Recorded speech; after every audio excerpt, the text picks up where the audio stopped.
Computational thinking atau pemikiran komputasi adalah cara pemecahan masalah, merancang sistem, dan memahami perilaku manusia dengan memanfaatkan konsep ilmu komputer. 1. Pemikiran komputasional. A. Formulasi masalah. B. Mengekspresikan solusi. C. Mengeksekusi solusi dan mengevaluasi. 2. Teknik computational thinking. CT. Computational thinking atau CT adalah sebuah pendekatan dalam proses pembelajaran.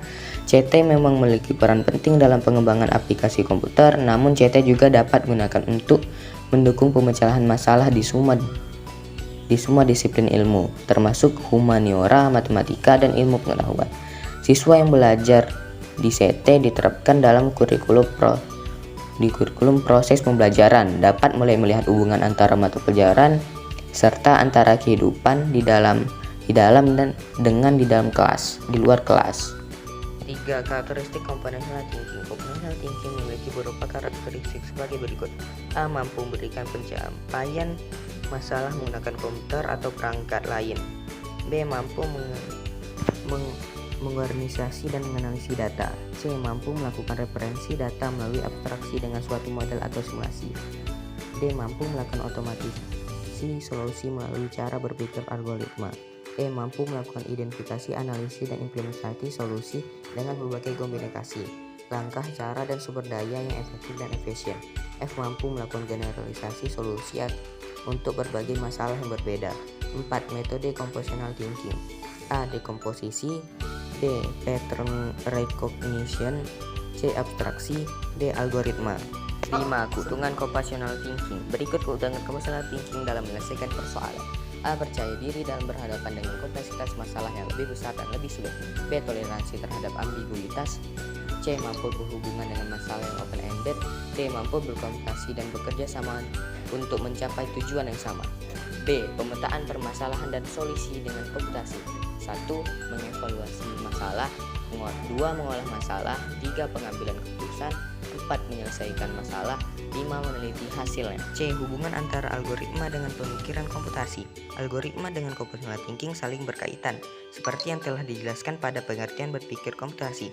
Seseorang diminta dapat menyusun solusi komputasi yang baik yang tersusun dalam bentuk algoritma, yang berarti menyusun solusi komputasi dengan menggunakan langkah-langkah yang logis dan disusun secara sistematis untuk mencapai tujuan. Dalam membuat langkah-langkah tersebut dapat menggunakan metode-metode yang ada pada computational thinking. Beberapa metode itu diantara dekomposisi, pengenalan pola, abstraksi, dan algoritma. Dengan menggunakan metode computational thinking, kita dapat menyusun solusi dengan bentuk algoritma dengan baik untuk mengambil keputusan dalam menyelesaikan masalah. D. Mengajarkan kemampuan computational thinking kepada siswa. 1. Sering membaca tentang hal yang berbau computational thinking. 2. Melihat lalu dipikirkan secara kritis. 3. Belajar dari pengalaman dan kesalahan. 4. Belajar langsung dengan orang-orang profesional. E. Teori komputasi dan komputasi modern. 1. Teori komputasi. Teori komputasi merupakan subbidang dari ilmu komputer dan matematika. Teori komputasi dapat dianggap sebagai model penciptaan dari seluruh cabang dalam bidang ilmu komputer. Maka dari itu, logika dan matematika digunakan dalam teori komputasi. Teori komputasi dibagi menjadi 3 ranting sebagai berikut. A. Teori otomata dan bahasa formal. B. Teori komputasialitas. C. Teori kompleksitas. 2. Komputasi modern. Komputasi modern adalah sebuah sistem yang menerima instruksi-instruksi dan menyimpan dalam sebuah memori. Memori di sini bisa juga dari memori komputer. Oleh karena itu, kita melakukan komputasi menggunakan komputer. Sejarah komputasi modern. Sejarah komputasi dimulai dari seorang ilmuwan ternama di bidang teknologi. Permulaan komputasi modern dimulai pada tahun 1926 oleh ilmuwan yang berasal dari Hungaria bernama John von Neumann. Cara kerja komputasi modern. 1. Akurasi. 2. Kecepatan. 3. Problem volume besar.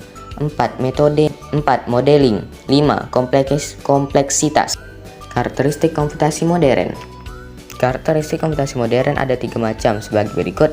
1. Komputer penyedia sumber daya bersifat heterogenos karena terdiri atas berbagai jenis perangkat keras, sistem informasi, serta aplikasi yang terpasang. 2. Komputer terhubung ke jaringan yang luas dengan kapasitas bandwidth yang beragam. 3. Komputer maupun jaringan tidak terdedikasi, bisa hidup otomatis waktu-waktu tanpa jadwal yang jelas.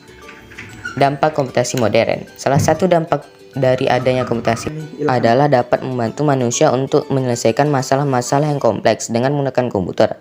Salah satunya adalah biometrik. Jenis-jenis komputer modern, mobile computing, grid computing, cloud computing.